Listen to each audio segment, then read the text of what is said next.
पूजा Sharma, sir हम सांस नजर से परेशान हैं, पढ़ाई में दिक्कत हो रहा है, क्या करें? ले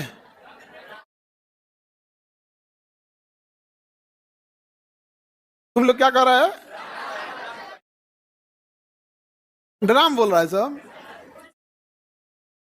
ये तुमको ही नहीं समझ में आ रहा, ड्राम सास ससुर ननद से लड़ाई हुआ है, सेम वोल्टेज दोनों। नहीं समझ आ गया? सास ननद और इस सब में लड़ाई वर्चस्व की लड़ाई है, शीत युद्ध। किस चीज की लड़ाई है? वर्चस्व की लड़ाई है। उसी में तुम लोग कैसे काम चला के पढ़ाई लिखाई करो, दूसरा का इसमें तुम लोग बताओ जी क्या उपाय। जब बात ईगो और वर्चस्व की हो जाती है तो उसका कोई अंत नहीं होता है। यहाँ पे छोट छोट चीज के लिए खाली दिमाग शैतान का घर। हमेशा देखना, जो काम नहीं किया है ज्यादा, जो पढ़ा लिखा नहीं है, खाली दिमाग बैठा है तो क्या करेगा? दिमाग कभी शांत नहीं हो सकता। अगर आप बहुत सारी चीजों को जानते हैं ना तो इन्वॉल्व रहेगा, और अगर बहुत सारी चीजें नहीं जानते हैं ना तो उल्टा सीधा उसी चीजों में हरकत करेगा। आप खुद सोच के देखिए, लड़की लोग आप पढ़ाई की हैं, आप लोग कभी इस तरह का तू मैं करिएगा?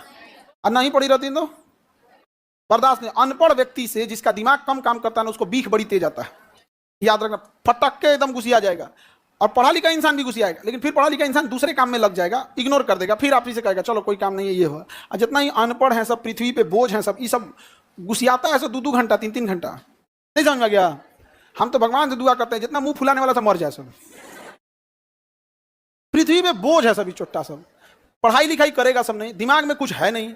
आप खुद सोचो, बेचारी वो पढ़ रही है तो उसकी घर वाले सब ननद और सास पढ़ने नहीं दे रही है। पढ़ रही होगी, बीच में सास कुछ कह देती होंगी, ये काम कर लो, कुछ काम उड़ा देती है। ओके, आज बता के वही टाइम काम आएगा जिस टाइम बबनी पढ़ेगी।